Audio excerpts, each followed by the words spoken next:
Olá a todos, sejam mais uma vez bem-vindos ao Instituto Hugo de São Vítor, dentro dessa nossa semana onde nós estamos falando sobre livros que são necessários para nós estudarmos artes liberais. Lógica, certo? Lógica é a terceira das artes liberais, ou a segunda, certo? Às vezes ela também é chamada de dialética, mas que diabos, enfim, é a lógica? Muitas vezes nós falamos de raciocínio lógico, o pessoal vai fazer um concurso público, por exemplo, e aí tem uma prova de raciocínio lógico, ou a pessoa vai estudar lógica da programação para trabalhar com tecnologia da informação, ou sei lá o quê. E essa palavra é usada assim discriminadamente, certo? E isso não é assim, isso é praticamente assim desde sempre, porque a lógica ela sempre tem um sentido um pouco difícil mesmo de ser compreendido, não é?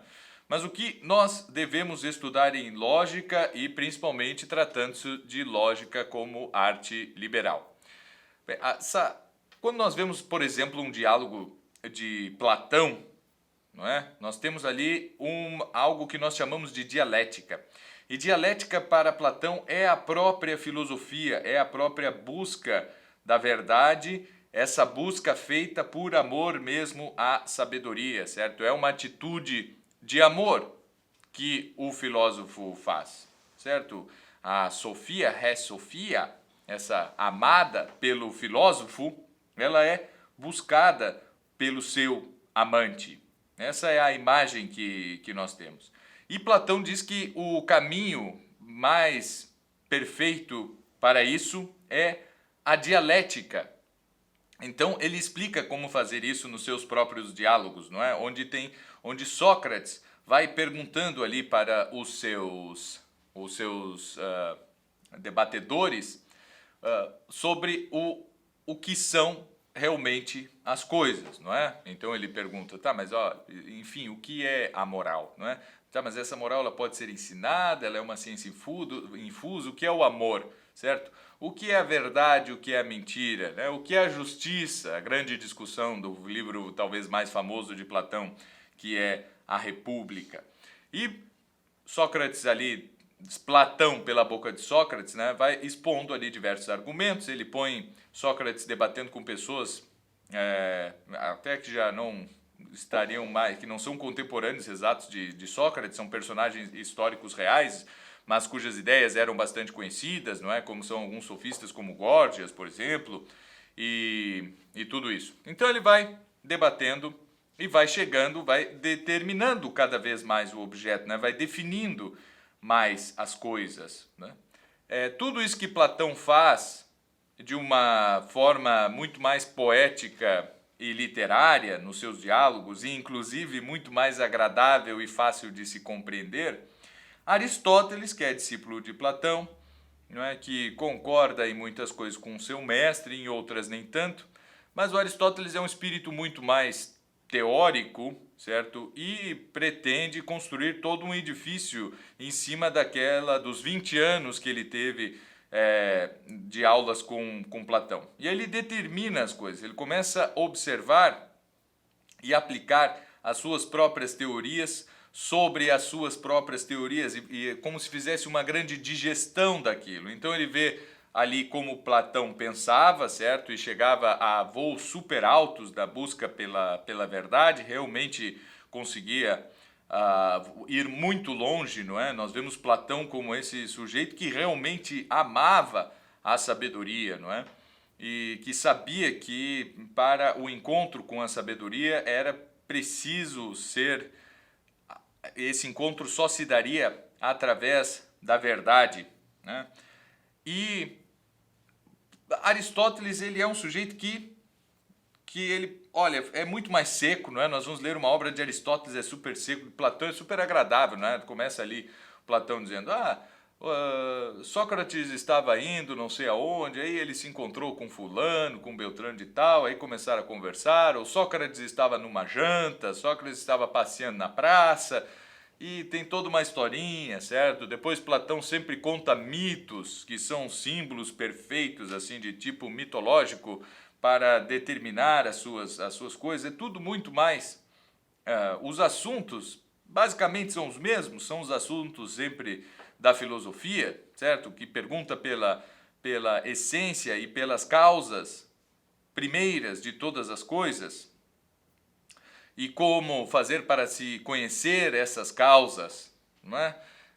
E Aristóteles não, Aristóteles é um sujeito seco, mas que nos deu algo que nós hoje chamamos de lógica, algo que nós chamamos de raciocínio lógico, né? Isso faz com que todas as nossas línguas precisem ser construídas de uma forma um pouco mais lógica, que a nossa própria cosmovisão seja aristotélica, certo? Se nós vemos, por exemplo, uma placa de trânsito que diz assim, não é?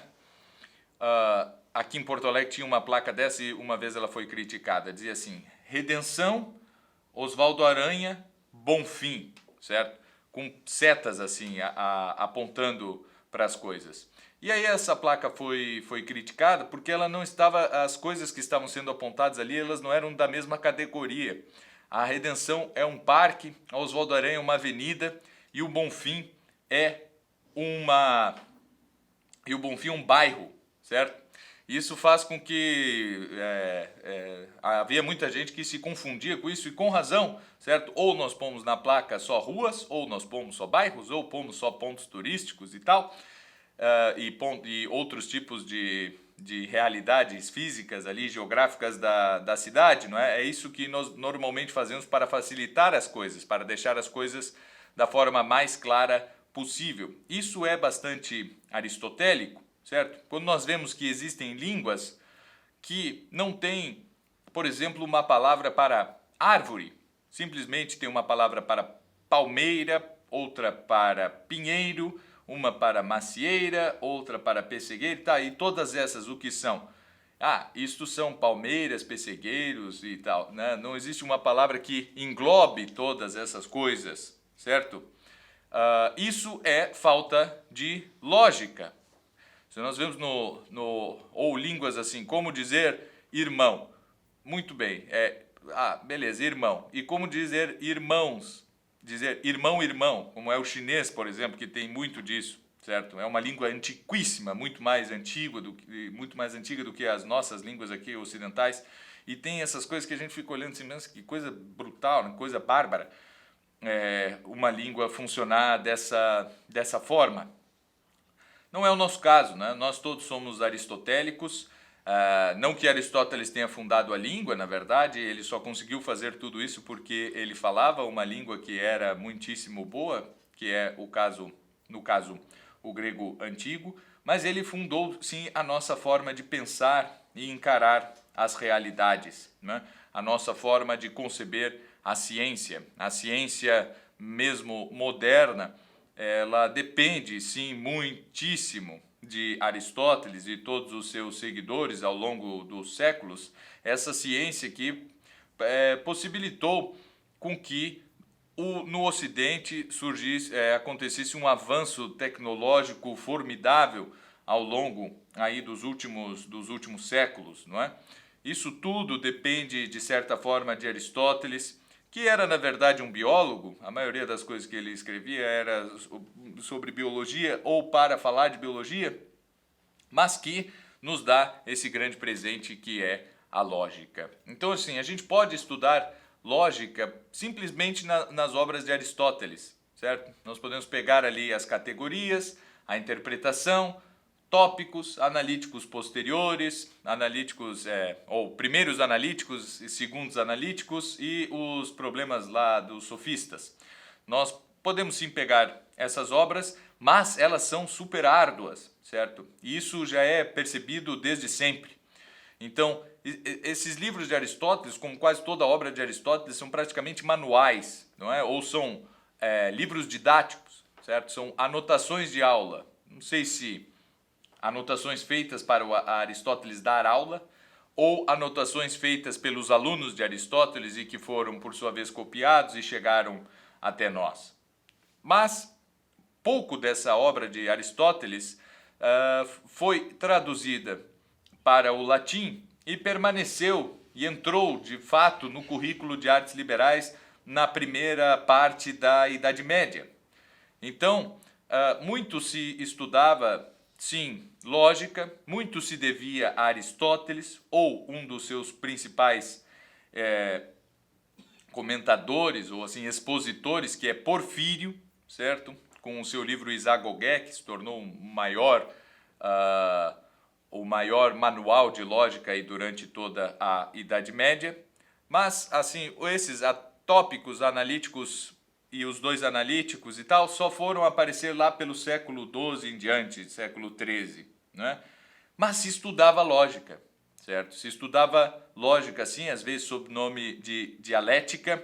A dialética que já começa com uma espécie de jogo, assim, de perguntas e respostas.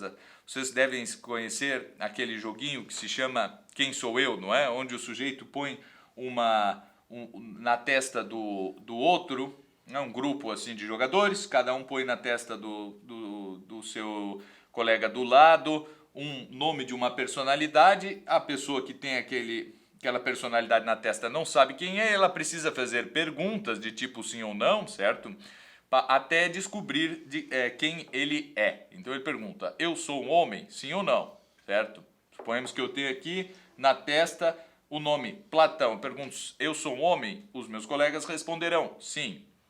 Eu estou morto? Também responderão, sim. Eu fui um político? Eles responderão, não. Eu fui um artista? Eles responderão, não. Certo?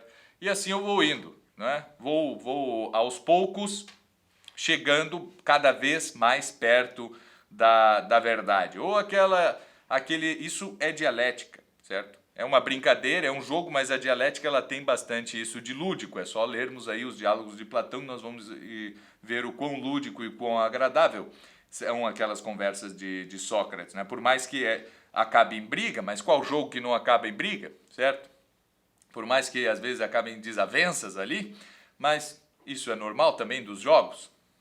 Ou aquela história que eu conto somente o fim de uma história e os participantes ali têm que fazer perguntas também de tipo sim e não, sic et non, como chamarão depois os escolásticos, né? E eu tenho que ir respondendo e todos os participantes têm que reconstituir toda a história até chegar àquela conclusão que eu já dei. Então, assim, eu dou o spoiler e aí todo mundo tem que ir perguntando até chegar a construir a narrativa exata da história, não é? Como assim, contar o final da Guerra de Troia e a partir do final, eu perguntando para alguém que conhece a história, eu consigo reconstituir toda a narrativa. Isso é dialética, certo? É claro que isso são só jogos, mas que funcionam através do princípio dialético. A lógica, porém, que está inserida aí, que vai surgir a partir da dialética, ela lida principalmente com silogismos, não é? Aquela história, todo homem é mortal, Sócrates é homem, logo Sócrates é mortal. Esse tipo de conclusão lógica é disso que trata a arte da lógica, certo? E na primeira metade da Idade Média, que eu vinha falando, era justamente disso, não é? Há outras questões que já estão em Aristóteles, mas que fazem parte mais da filosofia, da metafísica, não é? Como tratar sobre as categorias, isso faz parte da física, né?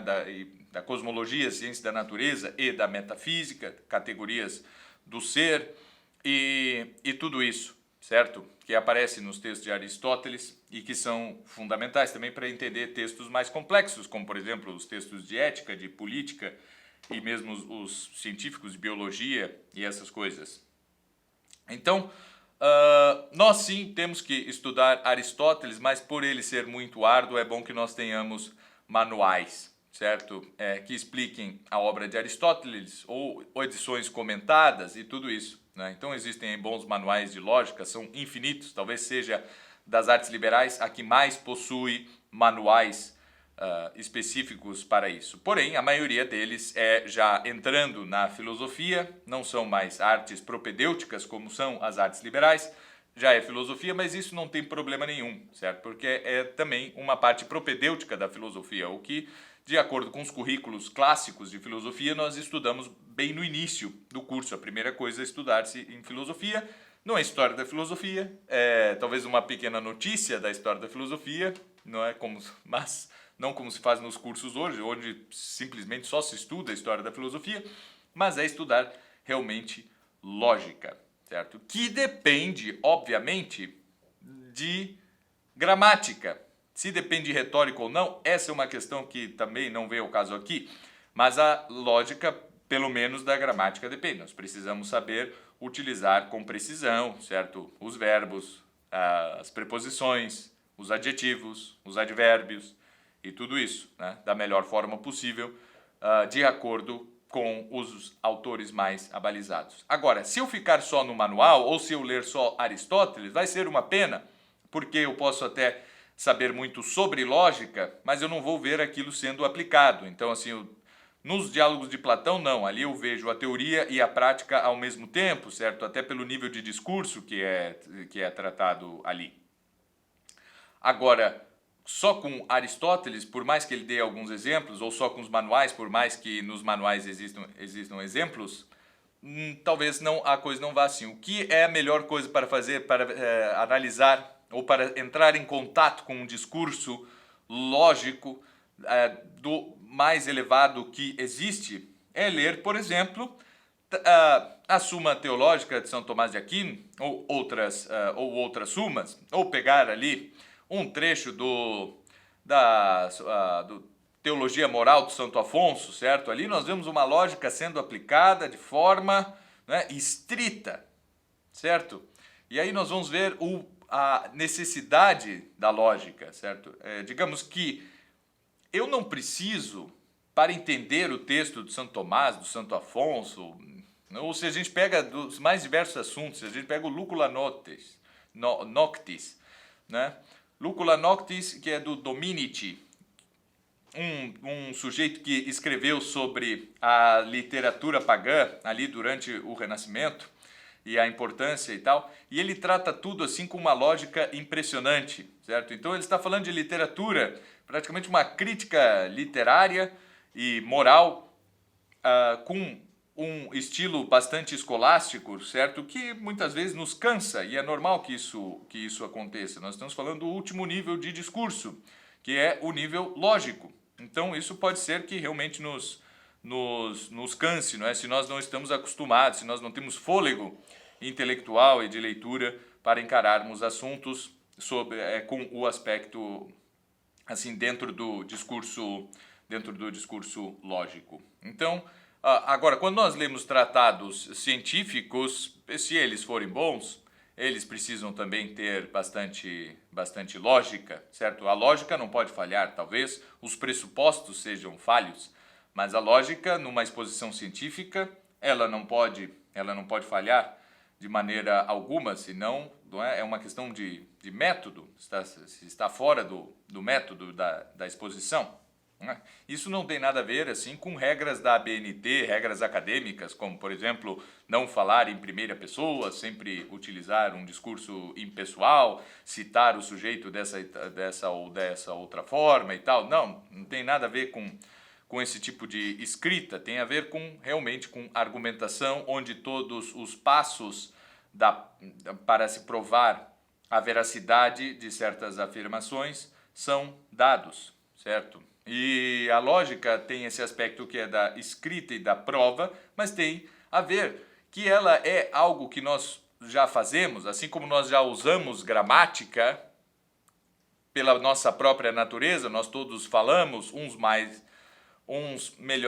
falam melhor que os outros, certo? Mas todos nós falamos com certa gramática, assim como nós pensamos nas frases que vamos dizer para determinados fins, nós podemos dizer a mesma coisa, certo? Um velho exemplo, nós podemos usar de eufemismos e tal, não vou avisar para alguém que, olha, a tua mãe morreu, certo? Dependendo, a gente modula ali um pouco o nosso discurso, certo? Para que o efeito daquilo que nós dizemos seja o que nós esperamos, certo? Então, quando nós vamos vender alguma coisa, nós também modulamos o discurso, certo? E não estou dizendo que devemos mentir, não, nós estamos falando a mesma coisa de várias formas possíveis. Quem nos ensina isso é a retórica, certo? E a lógica é o processo todo pelo qual nós chegamos a conclusões que se aproximem cada vez mais da verdade. Nós estudamos para realmente aprimorarmos essa nossa capacidade de encontrarmos a verdade. Então, assim, não é só um livro que eu preciso para estudar lógica, eu preciso desde aqueles joguinhos ali que eu estava comentando, não é? Que a gente pode já ensinar, sim, lógica para crianças, se ela é dessa forma lúdica, não é? E lúdico não significa que é uma palhaçada, que é uma brincadeira sem sentido nenhum, não, significa simplesmente que é um jogo, e assim é, não é? A educação é algo lúdico, segundo os melhores autores. Não é? Não existe educação que não seja lúdica, de certa forma. Inclusive o treinamento num exército, ele precisa ser lúdico, certo? Nós não vamos atirar em pessoas, mas nós estamos treinando para um dia, se precisarmos, sim, atirarmos em pessoas. E atirar numa pessoa de papel, num alvo, não é algo... não é nada mais do que ser lúdico, certo? Então, é por aí a nossa questão da lógica. Ficamos aí com manuais, não é? Para conhecermos a lógica, sim, há manuais, sim, há a obra de Aristóteles e seus comentadores, e há o resultado disso, que é a própria ciência toda que nós acabamos por desenvolver no Ocidente sob este nome de ciência, seja ela filosófica, teológica, jurídica e o que mais se verá. Muito obrigado a todos. Amanhã, então, teremos a nossa última live aqui, onde falaremos sobre alguns livros e sobre para se estudar o quadrivium. Até lá.